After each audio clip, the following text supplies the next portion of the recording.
Assalamualaikum warahmatullahi wabarakatuh.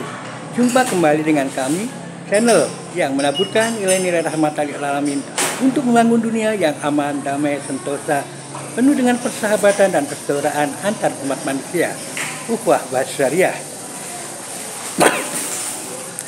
Bagi Anda yang belum subscribe, silahkan subscribe, klik like and share agar manfaat dari konten ini dapat tersebar lebih luas.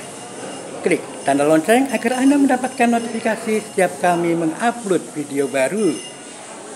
Saudara, seperti biasa, Rabu pagi kita akan mengikuti pengajian menuju tiket surga di Masjid Darul Mutakin, Perumahan Padang 3, Jakal KM8, Yogyakarta.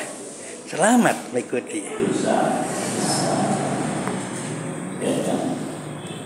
Contohnya apa? Saya hanya mencontohkan tadi. Ada orang menghujat, mencela, mencaci maki, menghina, tapi merasa kemudian beribadah. Contohnya tadi saya sebut dalam kasus persoalan musik, ketika berbicara perbedaan pandangan para ulama, tapi diam-diam, ya, maka kemudian yang saya catat itu yang terjadi bukan diskusi ilmiah, tapi yang terjadi adalah apa yang disebut dengan pembunuhan karakter, apalagi disertai dengan hasad.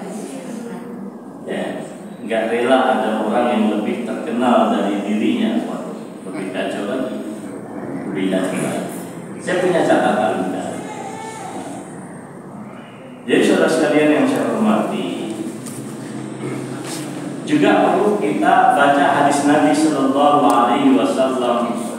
Kullu ummati yadkhuluna al-jannah. Setiap umatku semuanya masuk ke dalam surga. Illa man aba, kecuali yang enggan. Oh, para sahabat berkata, ya Rasulullah, wahai Rasulullah, wa man ya'ba? Siapa orang yang enggan masuk ke dalam surga? Qala, beliau menjawab, man ata'ani dakhala al-jannah. Siapa yang taat kepadaku, masuklah dia ke dalam surga. Wa man asani faqad aba. Hadis riwayat Bukhari. Dan orang yang bermaksiat membangkang kepadaku, kata Rasulullah, dialah orang yang tidak mau masuk ke dalam surga. Jadi saudara sekalian yang saya muliakan, sekarang buka lagi, ini silahkan dibuka lagi surat An-Nahl, ya, ayat 61, ya. Kita buka An-Nahl ayat 61. An-Nahl.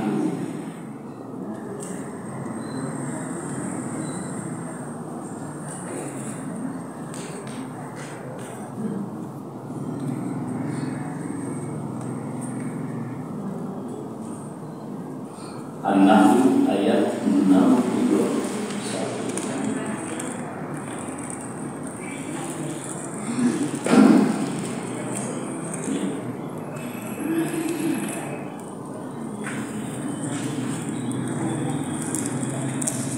Bismillahirrahmanirrahim.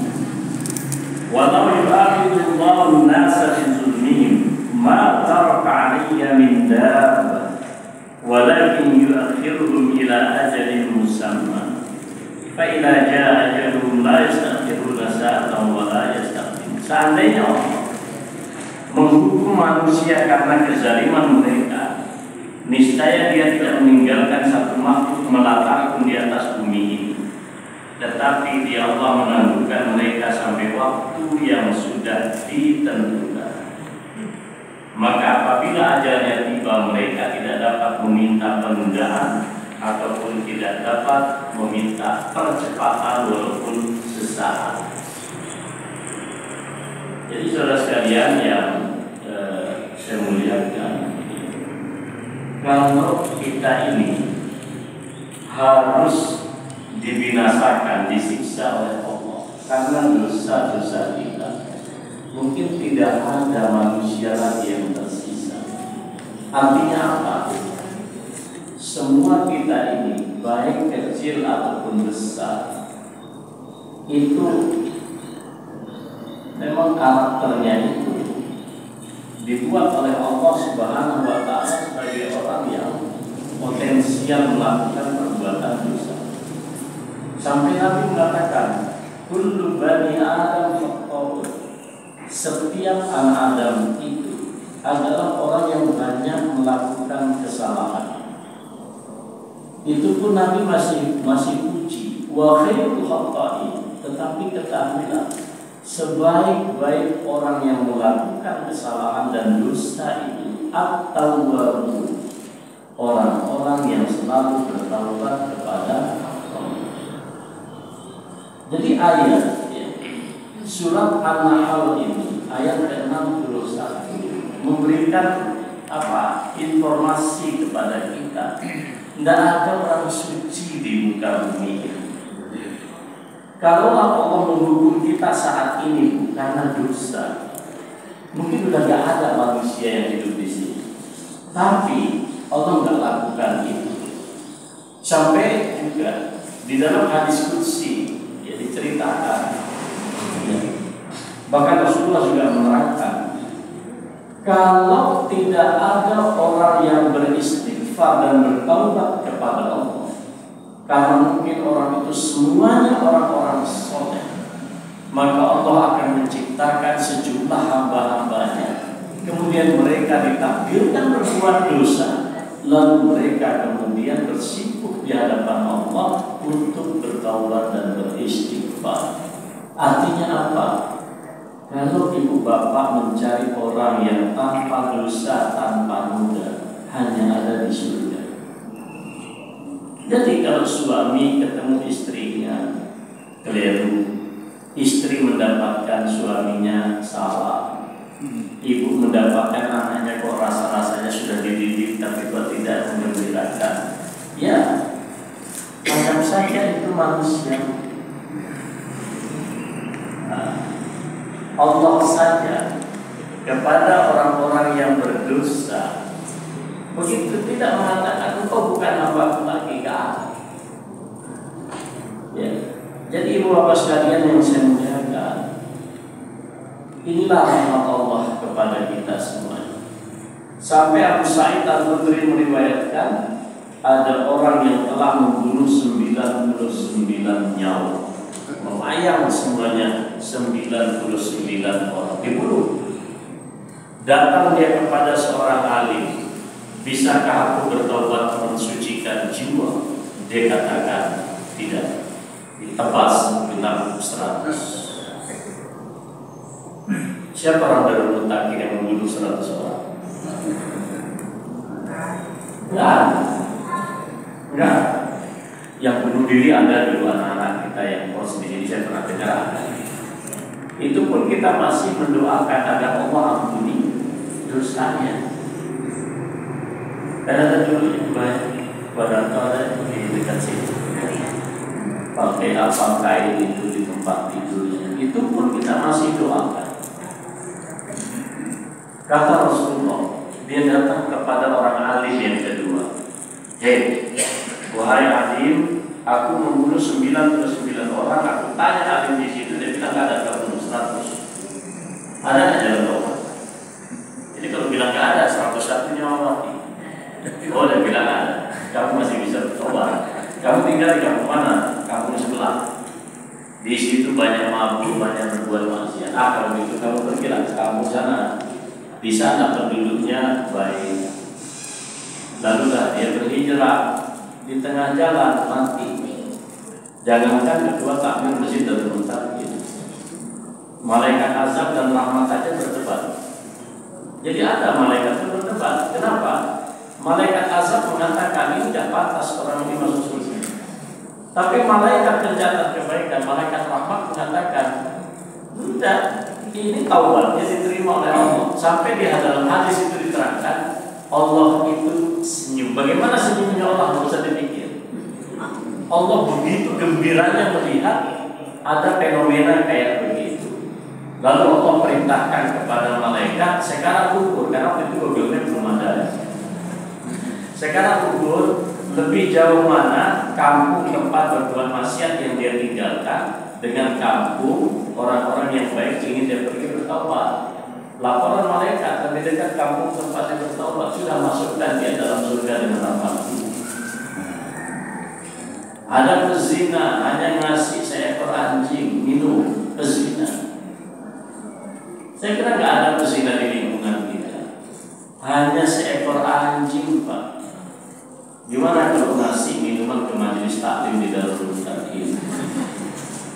Jadi emak-emak ini kalau ingin masuk surga dengan gampang, iseng aja cari anjing jalan. Oh, kayaknya anjing ini kelaparan atau kehausan, kasih aja. Ya kan? Nggak usah direndahkan. Wah, hadisnya ada kok. Sahabat juga masuk surga, amal ibadahnya nggak banyak, diceritakan Nabi, hanya ngasih minum anjing. Anjing lupa. Dalam hadis yang lain ada kucing. Tidak dikatakan majelis taklim. Jadi maka saya ketemu donatur dulu dari Emirat Arab. Kenapa orang Arab itu senang bikin tempat air minum di rumahnya? Karena memberikan seekor anjing aja masuk surga. Gimana kalau air minum itu bagi orang-orang haus, orang-orang yang nah, sebelum takin, saya nggak bosan Mas Tommy sampai hari ini belum ada ATM beras. Masih tetap saya ingatkan. Mana ATM berasnya ada nggak Mas Tommy? Menunggu apa lagi? Kan duitnya banyak belum takin, tinggal beli aja. Infak sedekah itu jangan diniatkan untuk ditabung, nggak ada ditabung-tabung, untuk berikan ke masyarakat. Dosa kalau kita takmir masjid kalau berniat investasi kayak begitu. Ayo kembalikan ke umat itu Mas Tommy. Terdekat dari sini, di mana kemarin saya sholat ya? Masjidnya mohon maaf tidak lebih bagus dari Darul Takin. Itu punya ATM beras. Saya ingatkan betul ini. Nanti kalau ATM beras di sini, kita akan koneksi dengan kawan-kawan yang biasa sedekah beras. Ya, masyarakat kita biar aman dulu di urusan beras ini. Ya kan? Urusan iman gampang lah, makannya dulu beres dulu. Ini urusan iman ini kan sudah Rabu pagi dan banyak lagi taklim. Urusan beras ini nggak selesai dengan baca kita Mas. Urusan beras ini ya harus jelas. Ya. Baik teman sekalian, insya Allah di waktu yang akan datang kita akan membaca yang enteng-entengan saja perbuatan baik yang menghapuskan dosa kita. Nah ini pengantarnya saja. Satu, monggo kita doakan nanti ibu kita, saudara kita, Ibu Emi, Bu Bambang, Ibu Bambang, yang belum lama ini belum diuji oleh Allah ujian. Ya, beliau sedang sakit dan sedang opname di rumah sakit akademik di Jalan Kabupaten bagus ya. Kalau buku nih juga beliau ngaji di sini, saya kira sudah selesai. Opname beliau di bulan Ramadan kemarin sudah selesai.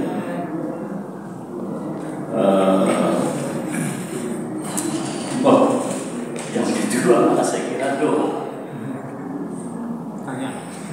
Ini siapa ini Mas Tommy? Yang diminta saya? 19 itu hari apa Mas? Ya nanti saya cek schedule saya. Pengajian pamit haji Bapak Danang Wibowo, Bapak Yoga Asmara, jemaah kita di sini. Ya, kita doakan mereka siapapun ya. Monggo Bapak sekalian, kita akhiri pertemuan perdana pada hari ini. Pokoknya target kita semua orang yang ada di sini masuk surga. Saudara, demikianlah pengajian Rabu pagi, pengajian menuju tiket surga yang diselenggarakan di Masjid Darul Mustaqim, Perumahan Bandeng 3, Jakal KM8, Yogyakarta, tiap Rabu pagi. Selanjutnya akan kita teruskan minggu depan dengan pengajian dengan materi amalan-amalan yang bisa menghapus dosa kita. Nah, ikutilah terus streaming kami dan siaran kami terkait dengan masalah pengajian tiket surga ini. Bila taufiq wal hidayah, assalamualaikum warahmatullahi wabarakatuh.